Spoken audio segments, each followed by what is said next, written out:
saving money is making money and nobody talks about it. Whenever you save $1, you could theoretically invest that dollar and earn a percentage of interest back. That dollar might turn into $1.10 by next year. I'm just giving you a very simple example. But we can extrapolate this and stretch it out to $100,000. That $100,000 could be $110,000 by next year. And so what you don't understand is that money is like an employee for you, and that employee can get you an interest, and that employee can make you money. And so you have to look at money as more money than it actually is. What's the opportunity cost of you sacrificing that dollar? In 1 year, that 100K can turn to 110. The next year, take another 10% of that. That 110 can turn into 122. The next year, that 122 can turn into 135. That 135 can turn into 150. That 150 can turn into 175. So on and so forth, to the point where in 10 years, that 100,000 can turn easily over $250,000 just by the compounding interest. So when you give up $1, you're actually giving up $2.50. When you're giving up 100K, you're giving up 250,000. And the longer that you have to live, the larger that opportunity cost really exists to be. So if I'm 30 years old right now, I have about another 30 years to invest my money and really structure it in a way. Every single dollar to me is that compounded level of growth. I know this sounds crazy, but this is really what I think about.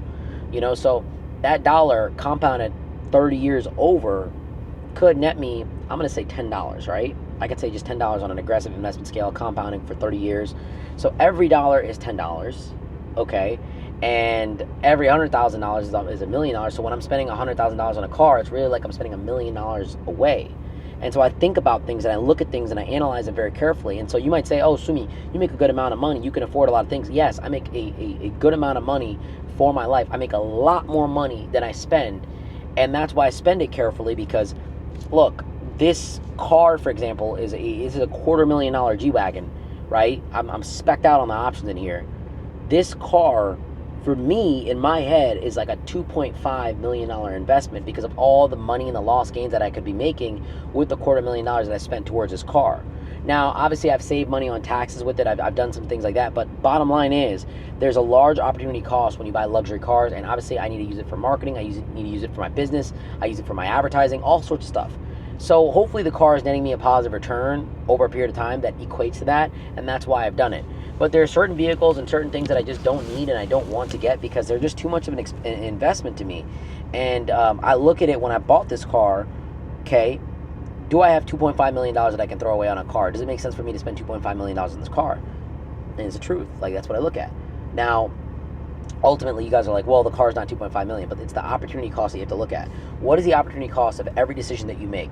And when you are giving away $1, you are giving away more than $1. You're giving away future investments and future gains and future, honestly, even peace of mind. Having a lot of money creates peace of mind, which creates a mindset of freedom, a mindset of ease that allows you to be creative, that allows you to really think the way that you want to think, that allows you to be like free in the way that you process your day.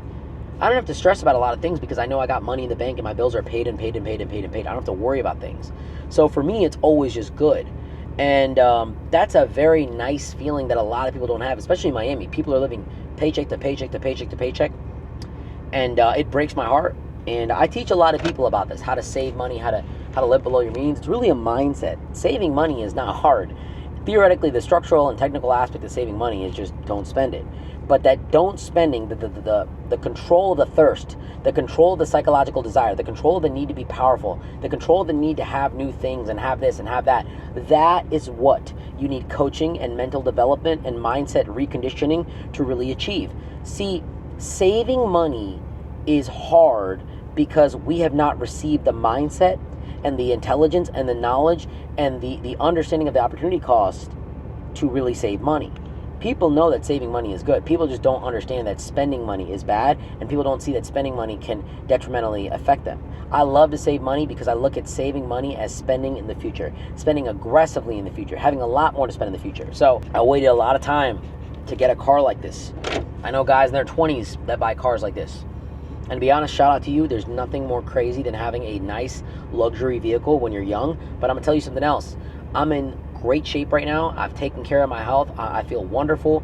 And honestly, I'm in a lot better shape than a lot of guys in their 20s. They could not hang with me in an MMA cage. They could not hang with me running. They could not hang with me in a lot of aspects. So I look at myself as younger as these people, as some of these 22-year-olds that are partying, drinking every single day. I'm younger than them in my mind, so I'm enjoying this car when I'm young. I'm feeling tight. I'm feeling good. And for me, it's just like having a nice car at 22, 23 in a comparative fashion.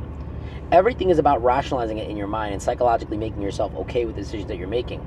And if you can psychologically make yourself okay with saving money, with indulging at a later date, at delaying gratification, and you can obviously make that make sense with having better health, being smart about your investments and doing the right things, you can really live a high quality life on a very low budget. Miami, people have nicer cars than me, people have much nicer things, but I'm very at peace because I'm so grateful for where I am and what I have and how I live, and I don't need to spend the money that I have. Even though I can spend it, I don't need to do that because I'm so much more contained in what I have.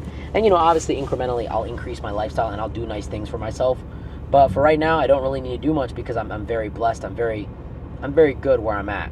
So all in all, learn to save your money, learn to get coached on how to save money. And when you're getting coached on saving money, it's not about, oh, this is the app that's going to automatically save this recurring transfer here, this is where you're going to invest your money. It's the psychology of not spending. And that's what a lot of people have to learn, especially women and people with credit cards and credit card debt. You need to control your appetite.